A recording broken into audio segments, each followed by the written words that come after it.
দেখেন, স্বাভাবিক বাস্তবতা হলো আকাশের যে তারা দেখতে অনেক দূরের, কিন্তু কোনোদিন আমাদের ভাবা হয়নি এখানে এই তারকাগুলো শৃঙ্খলাবদ্ধ কিনা কিংবা সাজানো কিনা। শুধু আমরা এটাই চিন্তা করেছি এই তারকাগুলো গণনা করা যায় কিনা।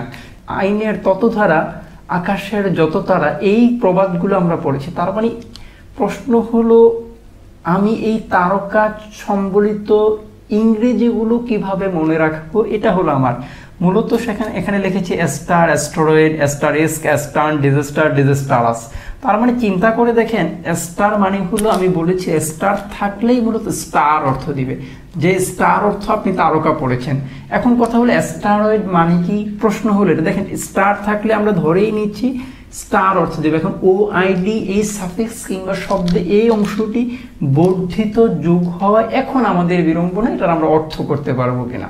অ্যাস্টেরয়েড শব্দটির ব্যাখ্যায় আমি যদি বলি, স্টার শব্দটি দ্বারা যদি আমি শৃঙ্খলা কিংবা আকাশের তারাগুলি সুন্দরভাবে সাজানো গুছালো থাকে, ঠিক তেমনি এইভাবেও ধরে নিতে পারে স্টার থেকে, মূলত এই স্টার থেকে তারকা। এই স্টারয়েড শব্দটির পরিভাষা হলো এমন যে গ্রহাণু কিংবা উপগ্রহ কিংবা আমাদের বাংলা একাডেমির যে অভিধান, সেখানে যে কথাটা বলা হয়েছে যে মূলত মঙ্গল এবং বৃহস্পতি গ্রহের মাঝে যে তারকা কিংবা গ্রহ উপগ্রহগুলো থাকে তাকে অ্যাস্টেরয়েড বলে। তার মানে এখানে স্টার থেকে আকাশের সাথে সম্পৃক্ত একটা ব্যাপার ধরেই নিলাম। আর একেবারে সহজ এবং সাবলীল হলো অ্যাস্টারিস্ক যে শব্দটা, এই শব্দটার অর্থই হলো তারকা চিহ্ন। তার মানে আপনি আপনার পরীক্ষার খাতায় যে তারকা চিহ্নটি দিয়ে লেখাটি শুরু করেন, নোটটি শুরু করেন কিংবা পয়েন্টটি লিখেন, যে পরিচ্ছেদটি লিখেন, তাকে মূলত অ্যাস্টারিস্ক বলে। এখন প্রশ্ন হলো স্টার্ন। এই স্টার্ন শব্দের ব্যাখ্যাটিতে আমি আপনাকে বলবো, স্টার থাকলে মূলত তারকা অর্থ দেয়, কিন্তু স্টার্ন অর্থ তারকা কি না।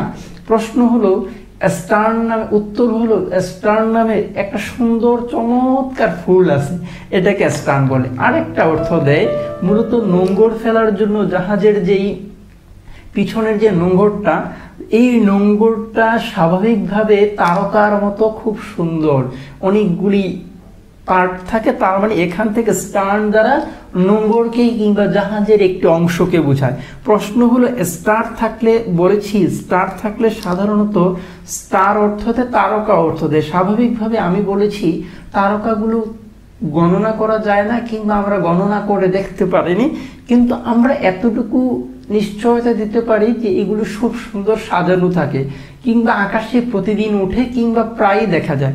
যদি কোনো সময় আকাশে না দেখা যায়, তার মানে আমরা ধরে নিব যে স্বাভাবিক অবস্থা নাই। তার মানে ধরেই নিব ডিজ মানে নট, তার মানে ডিজাস্টার মানে হলো স্বাভাবিক বাস্তবতা, যেটা হওয়া দরকার ছিল এটা না হয়নি। তার মানে ডিজাস্টার মানে হলো বিপর্যয় কিংবা স্বাভাবিক বাস্তবতা না। ঠিক তেমনি ডিজাস্টার না বলে আমি যদি বলি ডিজাস্ট্রাস, ঠিক তখন আপনি বুঝবেন যে বিপর্যয় বুঝিয়েছে, ভিন্ন কোনো কিছু বুঝিয়েছে।